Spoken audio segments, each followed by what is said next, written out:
जोहार गे सागुन दाराम ᱤᱧᱟᱹᱜ YouTube channel और आसानी सामान को नपाय ते मेना पेया और जुदी पे लिया ओकातिन चलाक कना तो चला दो ओका बन चलाक कना तो आपे लगी मिट्टी वीडियो अगु कतिन सेटर कना जहां दो वीडियो शेयर ना से यूट्यूब खन चेकाते वीडियो बन शेयर को गया तो सिंपल शेयर दो सनाम हर को बन बड़ाया से जहां वीडियो खन यूट्यूब वीडियो खन शेयर रे चला में शेयर खन व्हाट्सएप रे चला में व्हाट्सएप खन कुलाय में तो ओना खान दो आड़ी आलादा शेयर ना मिट्टी ले पे तो नोआ जुदी बड़ा सना पेया से ओना सेड़ा सना पेया तो वीडियो मुचाद धाबी नेल पे आड़ी इंटरेस्टिंग वीडियो कना और नोआ दो जहां लेकान शेयर दो बांग कना जुदी आम मिट्टी बॉय से मूवी आमरेन गाते मिट्टी सीन आम उनी उदुग बुझेमिया तो ओना बाम उदुग दाड़ेया से पूरा वीडियो के शेयर करते आम उदुग आय हुयो तमा तो इन जहां नोआ ट्रिक लिया ओना रे दो आम जहां टा सीन आम उनी उदुग बुझेमिया ओंडे खन गे उनी निनामाय तो आड़ी इंटरेस्टिंग कना जुदी आम नोआ सेड़ा सनामिया तो मुचाद वीडियो नेल में तो बेसी बान बिलोम करते वीडियो तो एतहब लगी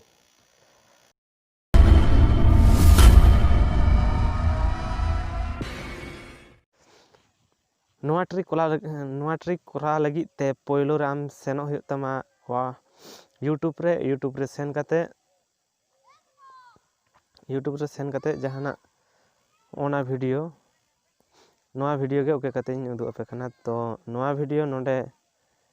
ओए तो चालू कना तो आम जुदी नोडे सब का में 4 मिनट 30 सेकंड रे आम उनी भेजा बुझे मिया से नोडे ना सीन आम उनी आमरन गाते उदुग बुझे मिया हे निये मारा नोडे ना खन नोते नेल न्यामाय तो ओना लगी आम पोइलो रे सेनो हुयो तमा शेयर रे तो शेयर रे सेन कते कॉपी लिंक रे ओके हुयो तमा तो लिंक दो कॉपी ना तो यूट्यूब ना कोनो दरकार बन नित दो ताले नोआ दो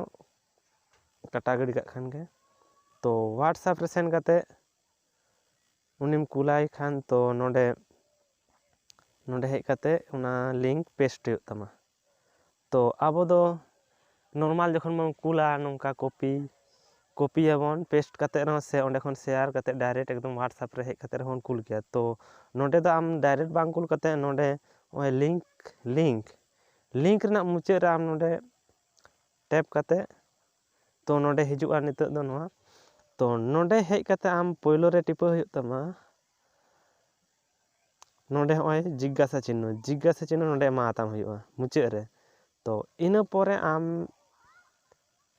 मिट्टी अक्षर माताम हुयो ओना दो हुयो कना टी एम पोरे आरो नोडे ओंडे समान चिन्ह माताम हुयो तो ओंडे तिने रे टाइम नेल होइना 4 मिनट 30 सेकंड रे जुदी 4 मिनट 30 सेकंड खन उनी ओना वीडियो उदुग आय लगी एम से ओना वीडियो ओंडे नेल चय लगी तो आम नोडे एम हुयो तमा 04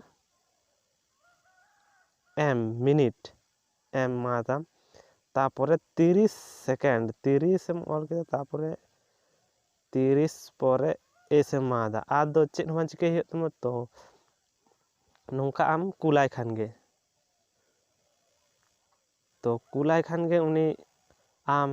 जहां नोडे 4 मिनट 30 सेकंड एम कुल का दिया ओंडे खन गे निनामाय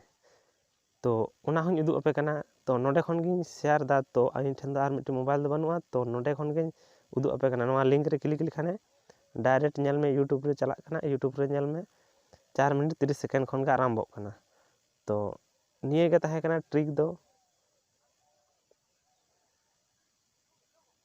तो वीडियो जुदी भालम बुझ के खान लाइक में और सब्सक्राइब में और